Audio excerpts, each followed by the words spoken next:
السلام عليكم ورحمة الله. مرحبا بكم مرة أخرى في مطبخ ريم أو ريمز كيتشن.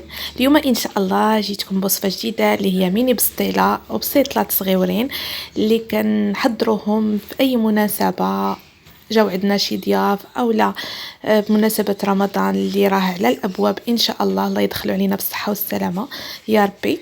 المهم إلا بغيتو تعرفوا الطريقة والوصفة ديال هاد الميني بسطيلة بقاو معايا إلى آخر الفيديو، فرجة ممتعة.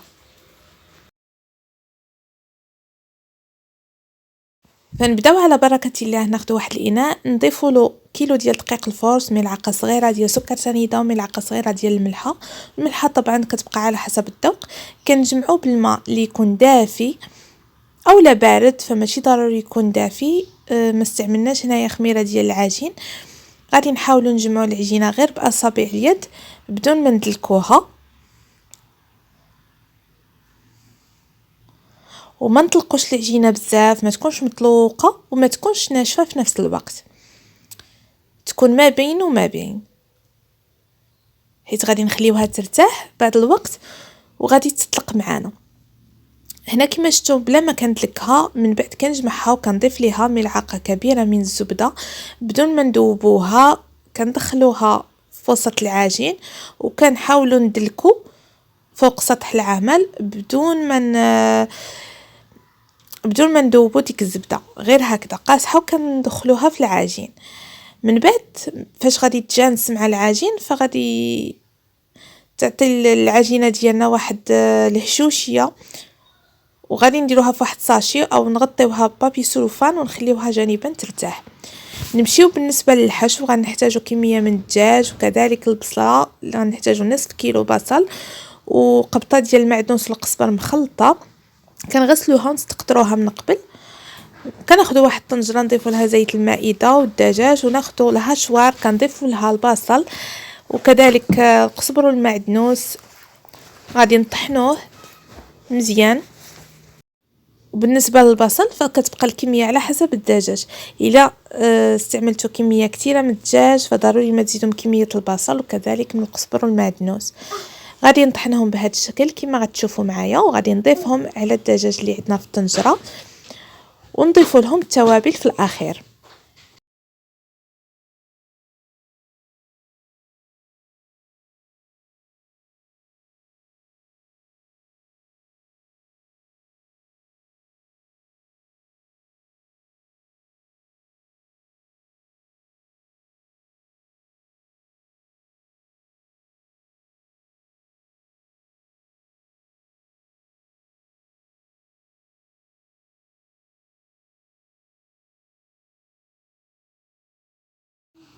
كنضيفوا ملعقه من الخرقوم او الكركم، ملعقه كبيره من سكينجبير او زنجبيل، وملعقه كبيره من القرفه اللي كتكون مطحونه، وقبسه من الملح.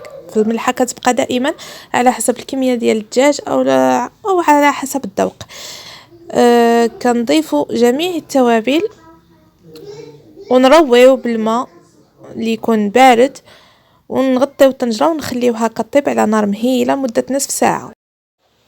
من بعد ما ارتاح العجين ديالنا بهذه الطريقه، فشتوها طلقات معنا كما دلكناها، غادي نحاول نقسم العجين الى كويرات صغار على حسب الحبه ديال المشمش، يعني كيكونوا صغيورين باش تجينا الورقه رقيقه ويجونا الحبيبات صغيورين. فاحنا غادي نخدموا غير ميني بسطيله، فضروري ما نديروا حبيبات غير صغار. كنستمر حتى نكمل الكميه ديال العجين ونخليهم يرتاحوا جانبا. من بعد نشكلهم على شكل مسمنات، كل حبه فيهم كنشكلها على حسب مسمنه كما المسمن العادي اللي كنديروه دائما، وكنخليهم في واحد الصفيحه كيرتاحوا. من بعد كنمشي باش نشوف الدجاج ديالي واش طاب او لا.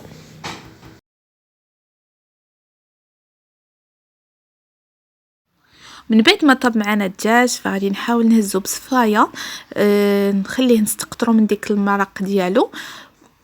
نهز غير الدجاج فقط باش نخليه يبرد جانبا. من بعد غادي نحاول نفرتو قطع باش نعمر به الميني بسطيله ديالنا.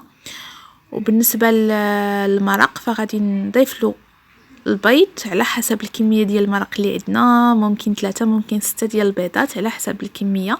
فانا هنا خديت 3 ديال البيضات فقط يكونوا كبار. ضفت لهم لهذاك المرق وغادي نخليهم على نار مهيله وانا كنحرك في نفس الوقت. ما نغفلش على التحراك باش ما يلتصقش معنا في الطنجره. من بعد كناخذ كميه من اللوز اللي كنسلقه في الماء وكنفسخوه ومن بعد نخليوه كينشف مزيان. عاد كنقليوه في واحد الزيت اللي هي بارده، ما تكونش سخونه، يعني على نار مهيله باش يتقرمش معنا، ماشي غير يتحمر من الفوق ويبقى خضر للداخل. وبالنسبه للدجاج فانا غادي نفتح بواحد الفرشيطه بهذه الطريقه ونخليوه جانبا حتى كيبرد مزيان هو والحشو كامل، هو واللوز والمرق. فضروري ما يبردوا. عاد كنعمروهم في الميني بستيله ديالنا باش الورقه ما تقطعش معنا، سواء الورقه هذه اللي عجناها او الورقه اللي كناخذوها من المحلات التجاريه. فضروري ما الحشو يكون بارد. من بعد كما شفتوا، من بعد ما تشرب المرق ديالنا مزيان من داك الماء، وغادي واخا هكذا غادي نعاود له نصفيه في واحد الصفايه ونخليه يبرد باش الماء كامل يعني يستقطر منه باش ما يقطعلناش لينا الورقه. من بعد كناخذ داك اللوز اللي قليته، من بعد ما برد كنضيفه في الهاشوار ونضيف ليه كميه من سكر سنيده. فانا خديت هنايا 3 معالق كبار ديال سكر سنيده وملعقه كبيره من القرفه اللي كتكون مطحونه وجديده، كتكون ريحتها ما شاء الله زوينه، فهي كتعطي واحد اللذه البسطيله ديالنا. ضروري ما تكون جديده. عاد هنا طحنتهم بالهاشوار، غادي نحاول غير نهرمشهم، ما نطحنوش حتى يولي بودغ، غير يبقى طريفات او قطع صغيره بهذا الشكل كما كتشوفوا معايا في الفيديو. من بعد كنجيبوا المكونات كاملين ديال اللي حضرناهم ديال ميني بسطيله، الدجاج، المرق وكذلك هذا اللوز، كنخليوه جانبا وكنجيبوا العجين ديالنا. من بعد ما شكلناه على شكل مسيمنات صغيورين غادي ناخذ كل مسيمنه ونعمروها بهذا الحشو. فهاد الطريقه ديال العجين فانا درت مسيمنات صغيورين عاد غادي نعمرهم، كتعطي واحد التوريقه للعجين ديالنا. فضروري ما نديروا هاد الطريقه هذه، كتعطي واحد التقرميشه للورق ديالنا وكذلك كيجوا مرقين ورقه ورقه. فغادي نحاول نحلها بزيت المائده. فضروري ما نستعملوا الزيت باش تطلق معنا وما يتقطعش معنا العجين ويساعدنا. كما كتشوفوا كتمشى معايا بسرعه. من بعد ما ارتاحت فضروري ما نخليوها ترتاح مزيان. كنحاول نعمرها بالحشو اللي عندنا. فضروري من الطبقه الاولى غادي نديرو فيها الحشو ديال البصل مع البيض، غادي ندير واحد الكميه. وبالنسبه للطبقه الثانيه غادي ندير الدجاج من بعد ما برد حتى هو مزيان، وغادي نضيف في الاخير كطبقه ثالثه اللوز المهرمش، غادي نضيفه كطبقه ثالثه. كنضيف ملعقه كبيره على حسب الدائره ديال الميني بسطيله. فانا هنايا غادي نشكل دوائر وكذلك مربعات باش نخالف في البلاطو ديالي. ممكن تحضروه بالنسبه جاكم شي ضيف او لا في مائده رمضان الكريم، فهو قريب ان شاء الله. الله يدخلوا علينا بالصحه والسلامه يا ربي. بهذه الطريقه كنحاول نطوي الجوانب ديال العجين بدون من باش ما يدقسوش معنا، وكيبقاو ورقه فوق ورقه كيطيبوا وكيجوا متفرقين. كنشكل العجين اللي عندي وكناخذ واحد اللاطه اللي كتدخل الفرن وكنفرش فيها ورق الطبخ. ضروري ما تفرشوا ورق الطبخ باش ما يلتصقش معكم، فإلا خرجت لنا المرقه ديال الدجاج اولا من البسطيله فغادي يلتصق معنا في اللاطه. فضروري ما تفرشوا ورق الطبخ. غادي نحاول نشكل مره ثانيه معكم بالنسبه للمبتدئات باش يعرفوا الطريقه حتى نكملوا الكميه كامله.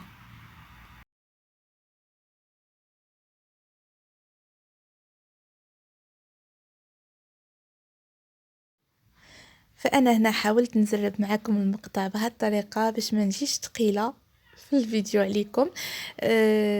فالطريقه واضحه في الاول، من بعد غير جربت باش ناكد للمبتدئات فقط. المهم كنساليو العجين اللي عندنا كامل والحشو اللي عندنا كامل. وفي هذا الاثناء كنكون مسخنه الفرن الكهربائي من الفوق ومن التحت على درجه 180 باش يطيبوا معنا على مهل ويتقرمشوا معنا، ما يطيبوش غير من الفوق ومن التحت ويبقى خضر من الداخل، فضروري باش الورق يتقرمش معنا على مهل. بالنسبه للفرن العادي فضروري ما تشعلوا عليهم غير من الفوق حتى كيطيبوا مزيان، ونار كتكون مهيله دائما، ومن بعد كنهبطوهم من التحت باش يحمروا او ياخذوا اللون الذهبي.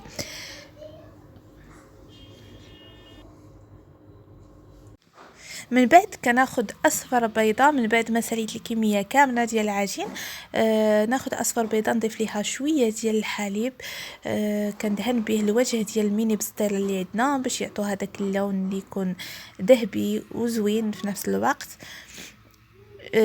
كندهن جميع الجوانب وكندخلها للفرن لمده ديال 15 ل 20 دقيقه كتكون واجده معنا، ونخليكم حتى من بعد ما خرجوا من الفرن كما شفتوا كيجيو مقرمشين وهشاشين. الصراحه كنتمنى تجربوا هذه الوصفه. فغادي ناخذ بالنسبه للتزيين فكيبقى اختياري، انا هنا خديت العسل اللي دفيته من قبل، كان عندي دفيته باش يتطلق معايا ودهنت الوجه ديالهم من بعد ما بردوا. طبعا ما نديرهمش ما نزينوهمش وهما سخونين، فضروري ما نخليهم يبردوا شويه سواء بسكر كلاصي اولا بالعسل باش ما يذوبش عليهم سكر كلاصي بسرعه، كيبقى الشكل ديالهم باين في التزيين. من بعد نصف ديال الكميه زينتها بالعسل ولوز ايفي اللي حمرته من قبل في الفرن، والنصف الاخر زينته بسكر كلاصي وكذلك خطوط من القرفه اللي مطحونه بودغ بهذا الشكل هذا خطوط، والنصف اللي بقى فيهم كنزينه بالعسل وكذلك باللوز اللي مهرمش شاط ليا من الحشوه، فما نضيعوش ونزينوا به الوجه ديالهم كما كتشوفوا معايا بهذه الطريقه. كيجي البلاطو ديالنا بريستيج ومختلف في نفس الوقت، ونتمنى الوصفه ديال اليوم تكون عجباتكم. كما شفتوا معايا خالفت في التزيين باش يجي شكل راقي، وكذلك كما شفتوهم من الداخل فهشاشين ومقرمشين وجو رائعين. نتمنى ان الوصفه ديالكم تكون عجباتكم، وإلا جربتوها فما غاديش تندموا. ما تنساوش دعموني بلايك وكذلك كومنتاري يكون زوين او تعليق. وبالنسبه للناس اللي جدادين معنا ما تنساوش تشتركوا في القناه وتفعلوا تفعلوا زر الجرس باش يوصلكم دائما جديد الوصفات ديالي. وشكرا على المتابعه، والى اللقاء الى فيديو اخر ووصفه اخرى ان شاء الله.